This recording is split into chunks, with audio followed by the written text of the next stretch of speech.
ਵੀ ਅਸੀਂ ਦੀਪ ਸਿੱਧੂ ਦੀ ਸੋਚ ਨੂੰ ਅੱਗੇ ਲੈ ਕੇ ਜਾਣਾ ਵਾ। ਅਸੀਂ ਇਹਨੂੰ ਇੱਥੇ ਸਟਾਪ ਨਹੀਂ ਕਰਨਾ, ਅਸੀਂ ਬਰਸੀਆਂ ਜੋਗੇ ਨਹੀਂ ਰਹਿਣਾ, ਇਹਨੂੰ ਅੱਗੇ ਲੈ ਕੇ ਜਾਣਾ। ਤੇ ਜਿਵੇਂ ਹੁਣ ਕਿਤਾਬਾਂ ਦੇ ਵਿੱਚ ਸਾਰਾ ਕੁਝ ਲਿਖਿਆ ਗਿਆ, ਉਹਨਾਂ ਦਾ ਨਿਚੋੜ ਕੱਢ ਕੇ ਲਿਖਿਆ ਗਿਆ, ਇਸ ਲਈ ਅਸੀਂ ਕਿਤਾਬਾਂ ਦਾ ਸਟਾਲ ਲਾਇਆ ਵੀ ਅੱਗੇ ਜਾ ਕੇ ਅੱਗੇ ਜਿਹੜੀ ਨੌਜਵਾਨ ਪੀੜ੍ਹੀ ਹੈ ਉਹ ਆਈਲੈਟ ਕਰਕੇ ਬਾਹਰ ਨਾ ਜਾਵੇ, ਇੱਥੇ ਹੀ ਪੰਜਾਬ 'ਚ ਰਹਿ ਕੇ ਸੋਚ ਨੂੰ ਪਾਉਂਦਾ। ਅੱਜ ਹੱਥਾਂ ਦੇ ਵਿੱਚ ਬੋਰਡ ਲੈ ਕੇ ਕਿਹਾ ਜਾਂਦਾ ਹੈ ਕਿ ਦੀਪ ਸਿੱਧੂ ਤੇਰੀ ਸੋਚ ਤੇ ਪਹਿਰਾ ਦਿਆਂਗੇ ਠੋਕ ਕੇ।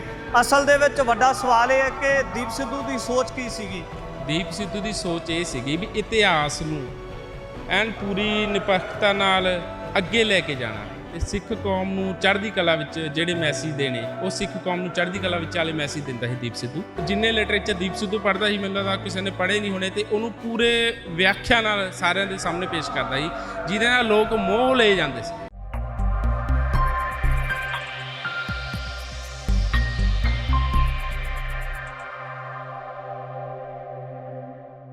ਬਾਈ ਦੀਪ ਸਿੱਧੂ ਦੀ ਅੰਤਮ ਅਰਦਾਸ ਮੌਕੇ ਸ੍ਰੀ ਫਤਿਹਗੜ੍ਹ ਸਾਹਿਬ ਦੀ ਪਾਵਨ ਪਵਿੱਤਰ ਧਰਤੀ ਤੇ ਜਿੱਥੇ ਵੱਡੀ ਤਾਦਾਦ ਦੇ ਵਿੱਚ ਨੌਜਵਾਨੀ ਔਰ ਪੰਜਾਬ ਦੇ ਸਮੁੱਚੇ ਦੇਸ਼ ਵਿਦੇਸ਼ ਦੀਆਂ ਸਮੁੱਚੀਆਂ ਸਿੱਖ ਸੰਗਤਾਂ ਪੁੱਜੀਆਂ ਨੇ, ਉੱਥੇ ਹੀ ਕੁਝ ਨੌਜਵਾਨਾਂ ਦੇ ਵੱਲੋਂ ਜਿਹੜਾ ਹੈ ਕਿਤਾਬਾਂ ਦਾ ਸਟਾਲ ਲਗਾਇਆ ਗਿਆ ਹੈ। ਕਿਤਾਬਾਂ ਜਿਹੜੀਆਂ ਨੌਜਵਾਨਾਂ ਨੂੰ ਜਿਹੜਾ ਹੈ ਦਿੱਤੀਆਂ ਜਾ ਰਹੀਆਂ ਨੇ। ਤਾਂ ਸਭ ਤੋਂ ਪਹਿਲਾਂ ਇਹ ਕਿਹੜੀਆਂ ਕਿਤਾਬਾਂ ਨੇ ਤੁਹਾਨੂੰ ਮੈਂ ਦਿਖਾ ਰਿਹਾ ਨੌਜਵਾਨਾਂ ਦੇ ਪੜ੍ਹਨ ਵਾਸਤੇ।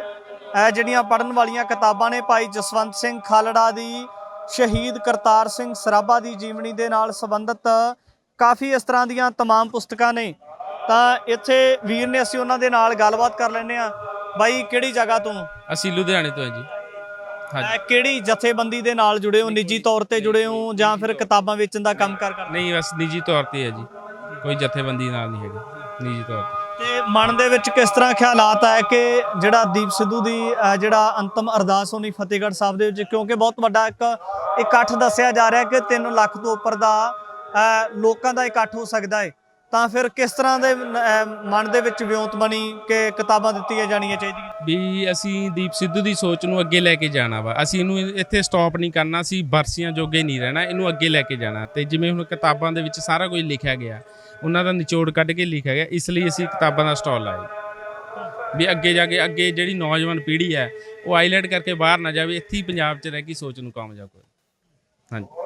ਤੇ ਕੀ ਲੱਗਦਾ ਕਿ ਕਿਉਂਕਿ ਦੀਪ ਸਿੱਧੂ ਗੱਲ ਕਰਦੇ ਸੀ ਕਿ ਜਦੋਂ ਉਹਨਾਂ ਨੂੰ ਸਮਾਂ ਮਿਲਦਾ ਹੈ ਸਿੱਖ ਇਤਿਹਾਸ ਦੀਆਂ ਪੁਸਤਕਾਂ ਪੜ੍ਹਨ ਦਾ, ਇਤਿਹਾਸ ਦਾ ਪੂਰੀ ਤਰ੍ਹਾਂ ਦੇ ਨਾਲ ਅਧਿਐਨ ਕਰਦੇ ਆ, ਤਾਂ ਉਸ ਤੋਂ ਬਾਅਦ ਜਿਹੜਾ ਸੰਘਰਸ਼ ਦੇ ਵਿੱਚ ਆਉਂਦੇ ਆ, ਤਾਂ ਅੱਜ ਹੱਥਾਂ ਦੇ ਵਿੱਚ ਬੋਰਡ ਲੈ ਕੇ ਕਿਹਾ ਜਾਂਦਾ ਹੈ ਕਿ ਦੀਪ ਸਿੱਧੂ ਤੇਰੀ ਸੋਚ ਤੇ ਪਹਿਰਾ ਦਿਆਂਗੇ ਠੋਕ ਕੇ। ਅਸਲ ਦੇ ਵਿੱਚ ਵੱਡਾ ਸਵਾਲ ਇਹ ਹੈ ਕਿ ਦੀਪ ਸਿੱਧੂ ਦੀ ਸੋਚ ਕੀ ਸੀਗੀ। ਦੀਪ ਸਿੱਧੂ ਦੀ ਸੋਚ ਇਹ ਸੀਗੀ ਵੀ ਇਤਿਹਾਸ ਨੂੰ ਐਨ ਪੂਰੀ ਨਿਪੱਖਤਾ ਨਾਲ ਅੱਗੇ ਲੈ ਕੇ ਜਾਣਾ ਤੇ ਸਿੱਖ ਕੌਮ ਨੂੰ ਚੜ੍ਹਦੀ ਕਲਾ ਵਿੱਚ ਜਿਹੜੇ ਮੈਸੇਜ ਦੇਣੇ, ਉਹ ਸਿੱਖ ਕੌਮ ਨੂੰ ਚੜ੍ਹਦੀ ਕਲਾ ਵਿੱਚ ਵਾਲੇ ਮੈਸੇਜ ਦਿੰਦਾ ਸੀ ਦੀਪ ਸਿੱਧੂ। ਤੇ ਦੀਪ ਸਿੱਧੂ ਜਿੰਨੇ ਲਿਟਰੇਚਰ ਪੜ੍ਹਦੇ, ਲਾਅ ਦਾ ਸਟੂਡੈਂਟ ਸੀ ਐਕਚੁਅਲੀ ਉਹ, ਤੇ ਜਿੰਨੇ ਲਿਟਰੇਚਰ ਦੀਪ ਸਿੱਧੂ ਪੜ੍ਹਦਾ ਸੀ, ਮੈਨੂੰ ਲੱਗਦਾ ਕਿਸੇ ਨੇ ਪੜ੍ਹੇ ਨਹੀਂ ਹੋਣੇ, ਤੇ ਉਹਨੂੰ ਪੂਰੇ ਵਿਆਖਿਆ ਨਾਲ ਸਾਰਿਆਂ ਦੇ ਸਾਹਮਣੇ ਪੇਸ਼ ਕਰਦਾ ਸੀ, ਜਿਹਦੇ ਨਾਲ ਲੋਕ ਮੋਹ ਲਏ ਜਾਂਦੇ ਸੀ। ਇੱਕ ਮੋਹ ਹੁੰਦਾ ਨਾ ਵੀ ਲੋਕ ਇੱਕ ਪੰਡਾਲ ਦੇ ਵਿੱਚ ਬੈਠ ਕੇ ਮੋਹ ਬਣਾ ਦਿੰਦਾ ਵੀ ਹਾਂ ਮਾਹੌਲ ਬਣ ਗਿਆ ਵੀ ਹੁਣ ਬੰਦਾ ਉੱਠੇ ਨਾ, ਬਸ ਉਹ ਮਾਹੌਲ ਦੀਪ ਸਿੱਧੂ ਦੇ ਵਿੱਚ ਸੀ। ਇਹ ਉਹੀ ਸੋਚ ਨੂੰ ਲੈ ਕੇ ਅਸੀਂ ਇੱਥੇ ਆਏ। ਜੇ ਅੱਜ ਦੀ ਗੱਲ ਕਰੀਏ ਤਾਂ ਬਹੁਤ ਵੱਡਾ ਇਕੱਠ ਨੌਜਵਾਨਾਂ ਦਾ ਹੈ। ਨੌਜਵਾਨ ਕਿਤੇ ਨਾ ਕਿਤੇ ਕਿਹਾ ਜਾਂਦਾ ਸੀ ਕਿ ਜਿਹੜਾ ਆਪਣੇ ਵਿਰਸੇ ਦੇ ਨਾਲੋਂ ਜਾਂ ਜ਼ਮੀਨੀ ਪੱਧਰ ਦੇ ਨਾਲੋਂ ਜਿਹੜੀ ਜ਼ਮੀਨੀ ਹਕੀਕਤ ਹੈ ਉਹਦੇ ਨਾਲੋਂ ਟੁੱਟ ਚੁੱਕੇ ਨੇ, ਪਰ ਉਹ ਜਦੋਂ ਅੰਦੋਲਨ ਹੁੰਦੇ ਨਾ ਤਾਂ ਅੰਦੋਲਨਾਂ ਦੇ ਦਰਮਿਆਨ ਪਤਾ ਚੱਲਦਾ ਹੈ ਕਿ ਨੌਜਵਾਨ ਕੀ ਸੋਚਦੇ ਨੇ, ਕੀ ਕਰਨਾ ਪਸੰਦ ਕਰਦੇ ਨੇ। ਇਸੇ ਤਰ੍ਹਾਂ ਦਾ ਹੋਇਆ ਕਿਸਾਨੀ ਅੰਦੋਲਨ ਚੱਲਿਆ। ਤਾਂ ਅੱਜ ਜਦੋਂ ਨੌਜਵਾਨ ਦੀਪ ਸਿੱਧੂ ਦੀ ਅੰਤਮ ਅਰਦਾਸ, ਉਹਨਾਂ ਨੂੰ ਸ਼ਰਧਾ ਦੇ ਫੁੱਲ ਅਰਪਣ ਕਰਨ ਵਾਸਤੇ ਪੁੱਜੇ ਨੇ, ਤਾਂ ਕੀ ਲੱਗਦਾ ਕਿ ਨੌਜਵਾਨਾਂ ਦਾ ਕਿਤਾਬਾਂ ਦੇ ਨਾਲ ਪਿਆਰ ਕਿੰਨਾ ਕਾ? ਅਸੀਂ ਸ਼ੁਰੂ ਤੋਂ ਪਹਿਲਾਂ ਅਸੀਂ ਨਿਸ਼ਾਨ ਸਾਹਿਬ ਦੀ ਸੇਵਾ ਕਰਕੇ ਹਟੇ ਹਾਂ, ਉਹਦੇ ਨੌਜਵਾਨਾਂ ਦਾ ਬਹੁਤ ਪਿਆਰ ਸੀ। ਅਸੀਂ ਰਾਤ ਦੇ ਆਏ ਹੋਏ ਹਾਂ, ਅਸੀਂ ਰਾਤ ਦੇ ਗੱਡੀਆਂ ਹੀ ਦੇਖੀਆਂ ਨੇ, ਨੌਜਵਾਨ ਹੀ ਨੌਜਵਾਨ ਆ ਰਹੇ ਨੇ, ਬਜ਼ੁਰਗ, ਮਾਤਾ, ਭੈਣਾਂ, ਮਾਂ ਸਾਰੀਆਂ ਆਏ ਨੇ। ਅਸੀਂ ਜਿੰਨੇ ਹੁਣ ਤੱਕ ਦਾ ਸਟਾਲ ਤੇ ਦੇਖਿਆ, ਨੌਜਵਾਨ ਬੁੱਕਾਂ ਖਰੀਦ ਰਹੇ ਨੇ। ਕਿਉਂ ਖਰੀਦ ਰਹੇ ਨੇ? ਉਸ ਇੱਕ ਸੋਚ ਨੂੰ ਨਾ ਉੱਪਰ ਲੈ ਕੇ ਜਾ ਰਹੇ ਨੇ, ਵੀ ਸੋਚ ਨੂੰ ਉੱਪਰਲੀ, ਜਿਵੇਂ ਆਪਾਂ ਲਾ ਲਓ ਵੀ ਮਾਈਂਡ ਦੇ ਉੱਪਰਲੀ ਸੋਚ ਆ ਗਈ, ਉਹਨੂੰ ਅੱਗੇ ਵਧਾਉਣ ਦੀ ਕੋਸ਼ਿਸ਼ ਕਰ ਰਹੇ ਨੇ ਨੌਜਵਾਨ। ਸਾਡੇ ਤੋਂ ਆਪ ਬੁੱਕਾਂ ਮੰਗ ਰਹੇ ਨੇ, ਅਸੀਂ ਦੱਸ ਨਹੀਂ ਰਹੇ, ਸਾਡੇ ਤੋਂ ਆਪ ਬੁੱਕਾਂ ਮੰਗ ਰਹੇ, ਆਹ ਦਿਓ ਸਾਨੂੰ, ਸਾਨੂੰ ਆਹ ਬੁੱਕ ਦਿਓ, ਸਾਨੂੰ ਆਹ ਦਿਓ, ਚੁਰਾਏ ਗਏ ਵਰੇ ਦਿਓ, ਜਸਵੰਤ ਸਿੰਘ ਖਾਲੜਾ ਜੀ ਦੀ ਕਿਤਾਬ ਦਿਓ, ਸੰਤ ਜਰਨੈਲ ਸਿੰਘ ਜੀ ਦੀ ਕਿਤਾਬ ਦਿਓ। ਆਪ ਆ ਕੇ ਲੈ ਰਹੇ ਆ। ਜ਼ਿਆਦਾ ਡਿਮਾਂਡ ਕਿਹਨੂੰ ਪੜਨ ਦੀ ਹੈ, ਕਿਹਦੀ ਜੀਵਨੀ ਬਾਰੇ ਜ਼ਿਆਦਾ ਜਾਣਨਾ ਚਾਹੁੰਦੇ ਹੋ, ਉਹਨਾਂ ਦੇ ਇਤਿਹਾਸ ਬਾਰੇ ਕਿਹਦੀ ਨੌਲੇਜ ਰੱਖਦੇ ਨੇ ਉਹ? ਦੇਖੋ, ਇੱਕ ਤਾਂ ਜਸਵੰਤ ਸਿੰਘ ਖਾਲੜਾ ਜੀ ਦੀ ਕਿਤਾਬ ਹੈ, ਇਹ ਬਹੁਤ ਜ਼ਿਆਦਾ ਮਤਲਬ ਨੌਜਵਾਨ ਪੜ੍ਹਦੇ ਨੇ। ਇੱਕ ਕਰਤਾਰ ਸਿੰਘ ਸਰਾਭਾ ਜੀ ਦੀ ਕਿਤਾਬ ਹੈ, ਮਤਲਬ ਸਾਨੂੰ ਲੱਗਦਾ ਵੀ ਸਾਡੇ ਕੋਲ ਖਤਮ ਹੋਣ ਵਾਲੀ ਹੈ ਬਸ। ਤੇ ਇੱਕ ਚੁਰਾਏ ਗਏ ਵਰੇ ਮਾਨ ਸਾਹਿਬ ਦੀ ਕਿਤਾਬ ਹੈ, ਇਹ 'ਚ ਵੀ ਬਹੁਤ ਸੋਹਣੀ ਵਿਆਖਿਆ ਕਰੀ ਹੋਈ। ਮਾਨ ਸਾਹਿਬ ਦੀ ਬੇਟੀ ਨੇ ਬਹੁਤ ਸੋਹਣਾ ਲਿਖਿਆ ਹੋਇਆ। ਜਦੋਂ ਜੇਲ੍ਹ ਦੇ ਵਿੱਚ ਮਾਨ ਸਾਹਿਬ ਸੀਗੇ ਤਾਂ ਚਿੱਠੀਆਂ, ਜਿਹੜੇ ਟੂਥਪੇਸਟ ਦੇ ਬਾਕਸ ਹੁੰਦੇ ਨੇ,